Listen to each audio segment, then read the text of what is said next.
The Lion, the Witch, and the Wardrobe by C.S. Lewis. Chapter 7, A Day with the Beavers. While the two boys were whispering behind, both the girls suddenly cried, "Oh!" and stopped. "The robin!" cried Lucy. "The robin! It's flown away!" So it had, right out of sight. "And now what are we to do?" said Edmund, giving Peter a look, which was as much as to say, "What did I tell you?" "Shh! Look!" said Susan. "What?" said Peter. "There's something moving among the trees over there to the left." They all stared as hard as they could. No one felt very comfortable. "There it goes again," said Susan presently. "I saw it that time too," said Peter. "It's still there. It's just gone behind that big tree." "What is it?" asked Lucy, trying very hard not to sound nervous. "Whatever it is," said Peter, "it's dodging us. It's something that doesn't want to be seen." "Let's go home," said Susan. And then, though nobody said it out loud, everyone suddenly realized the same fact that Edmund had whispered to Peter at the end of the last chapter. They were lost. "What's it like?" said Lucy. It's a kind of animal," said Susan. And then, look, quick, there it is." They all saw it this time, a whiskered, furry face, which had looked out at them from behind a tree. But this time it didn't immediately draw back. Instead, the animal put its paw against its mouth, just as humans put their finger on their lips when they are signaling to you to be quiet. Then it disappeared again. The children all stood holding their breath. A moment later, the stranger came out from behind the tree, glanced all around as if it were afraid someone was watching, said, "Hush," made signs to them to join it in the thicker part of the wood where it was standing, and then once more disappeared.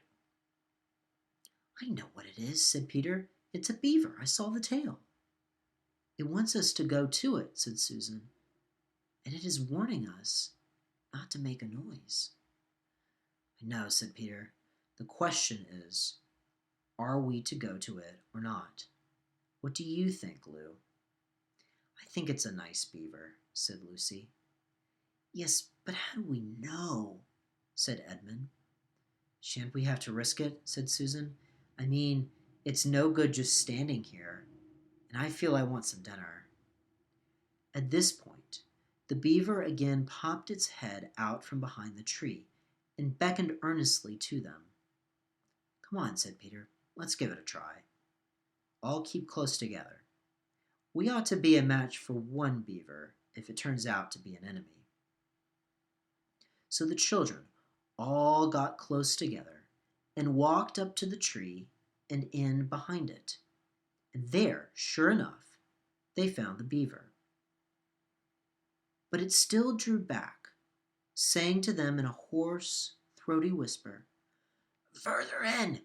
Come further in! Right in here! We're not safe in the open." Only when it had led them into a dark spot where four trees grew so close together that their boughs met and the brown earth and pine needles could be seen underfoot because no snow had been able to fall there, did it begin to talk to them. "Are you the sons of Adam and the daughters of Eve?" it said. "We're some of them," said Peter. "Shh," said the beaver. "Not so loud, please. We're not safe even here." "Why, who are you afraid of?" said Peter. "There's no one here but ourselves." "There are the trees," said the beaver. "They're always listening. Most of them on our side. But there are trees that would betray us to her. You know who I mean." And it nodded its head several times.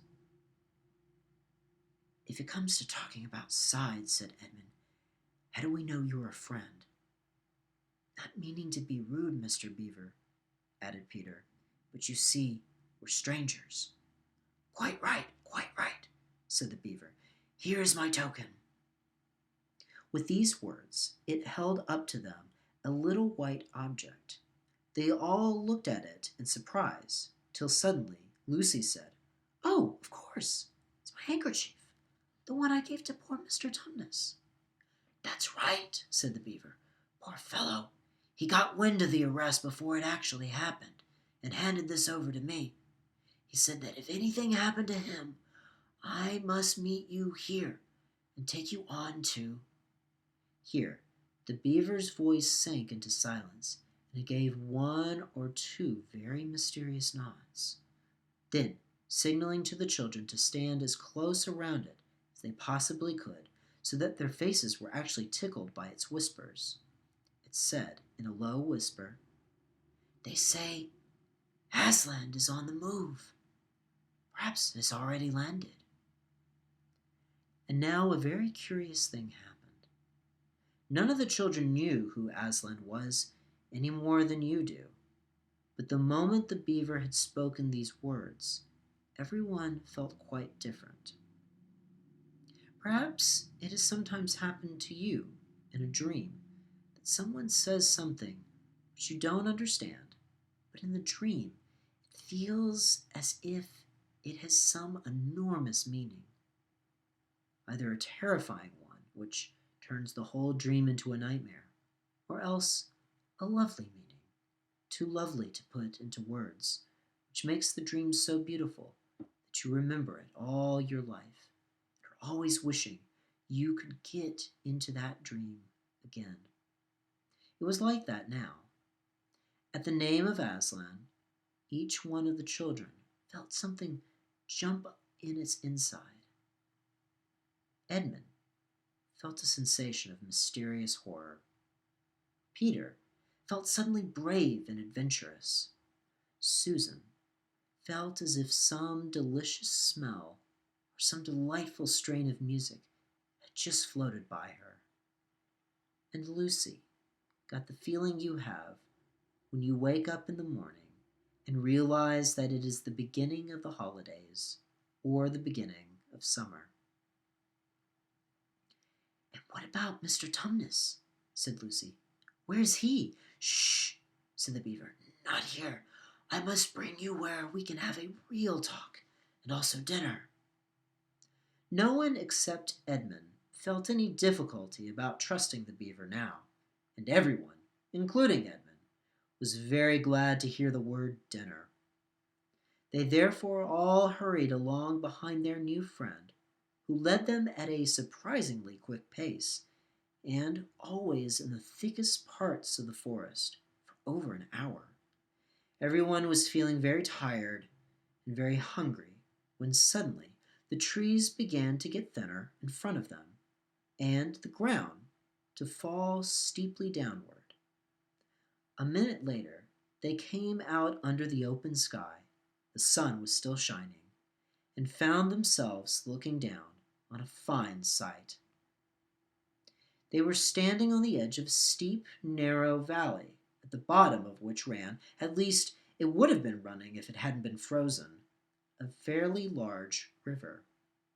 Just below them, a dam had been built across this river, and when they saw it, everyone suddenly remembered that, of course, beavers are always making dams, and felt quite sure that Mr. Beaver had made this one. They also noticed that he now had a sort of modest expression on his face, the sort of look people have when you are visiting a garden they've made or reading a story they've written. So it was only common politeness when Susan said, "What a lovely dam," and Mr. Beaver didn't say hush this time, but merely merely a trifle, and it isn't really finished." Above the dam was what ought to have been a deep pool, but was now, of course, a level floor of dark green ice. And below the dam, much lower down, was more ice, but instead of being smooth, this was all frozen into the foamy and wavy shapes in which the water had been rushing along at the very moment when the frost came. And where the water had been trickling over and spurting through the dam, There was now a glittering wall of icicles, as if the side of the dam had been covered all over with flowers and wreaths and festons and the purest sugar. And out in the middle, and partly on the top of the dam, was a funny little house shaped rather like an enormous beehive. And from a hole in the roof, smoke was going out, so that when you saw it, especially if you were hungry, you at once thought of cooking and became much hungrier than you were before. That was what the others chiefly noticed, but Edmund noticed something else. A little lower down the river, there was another smaller river, which came down another small valley to join it. And looking up that valley, Edmund could see two small hills. He was almost sure they were the two hills which the White Witch had pointed out to him when he parted from her at the lamp-post that other day. And then between them, he thought, must be her palace, only a mile off or less. And he thought about Turkish delight and about being a king. And I wonder how Peter will like that, he said to himself. Horrible ideas came into his head.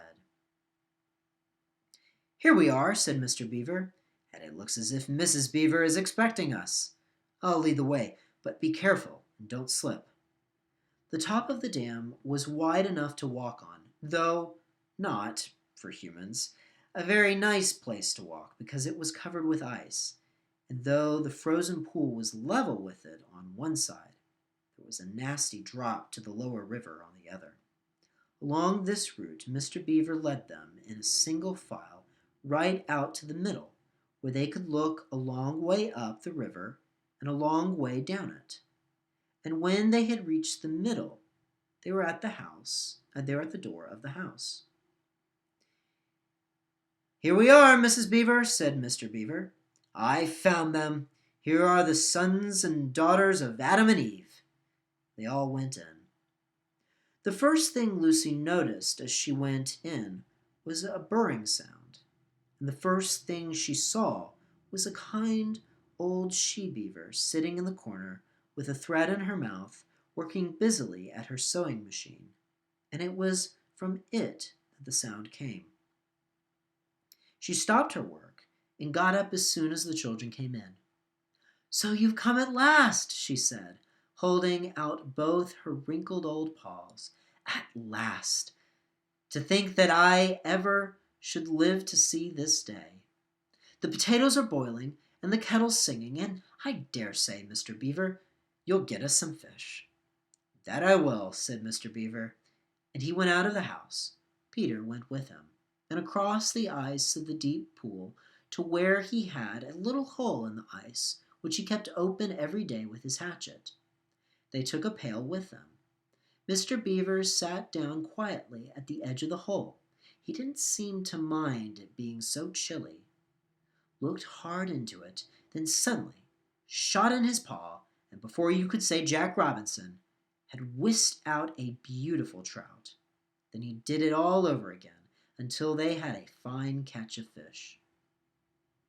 Meanwhile, the girls were helping Mrs. Beaver to fill the kettle and lay the table and cut the bread and put the plates in the oven to heat and draw a huge jug of beer for Mr. Beaver from a barrel which stood in one corner of the house, and to put on the frying pan and get the dripping hot. Lucy thought the Beavers had a very smug little home, though it was not at all like Mr. Tumnus's cave. There were no books or pictures, and instead of beds there were bunks, like on board ship, built into the wall. And there were hams and strings of onions hanging from the roof, and against the walls were gumboots and oilskins and hatchets and pairs of shears and spades and trowels and things for carrying mortar in, and fishing rods and fishing nets and sacks. And the cloth on the table, though very clean, was very rough. Just as the frying pan was nicely hissing, Peter and Mr. Beaver came in with the fish, which Mr. Beaver had already opened with his knife and cleaned out in the open air. You can think how good the new caught fish smelled while they were frying, and how the hungry children longed for them to be done, and how very much hungrier still they had become before Mr. Beaver said, "Now we're nearly ready." Susan drained the potatoes and then put them all back in the empty pot to dry on the side of the range, while Lucy was helping Mrs. Beaver to dish up the trout, so that in a very few minutes everyone was drawing up their stools. It was all three-legged stools in the Beavers' house, except Mrs. Beaver's own special rocking chair beside the fire, and preparing to enjoy themselves. There was a jug of creamy milk for the children.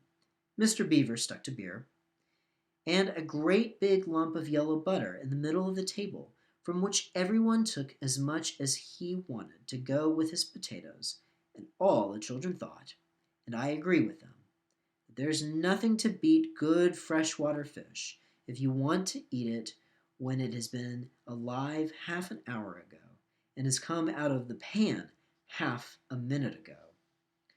And when they had finished the fish, Mrs. Beaver brought out unexpectedly out of the oven a great and glorious sticky marmalade roll, steaming hot, and at the same time moved the kettle into the fire, so that when they had finished the marmalade roll, the tea was made and ready to be poured. And when each person had got his or her cup of tea, each person shoved back his or her stool, so as to be able to lean against the wall, and gave a long sigh of contentment. "And now," said Mr. Beaver, pushing away his empty beer mug and pulling his cup of tea towards him, "if you'll just wait till I've got my pipe lit up and going nicely, why, now we can get to business.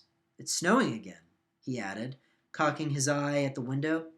"That's all the better, because it means we shan't have any visitors, and if anyone should have been trying to follow you, why, he won't find any tracks.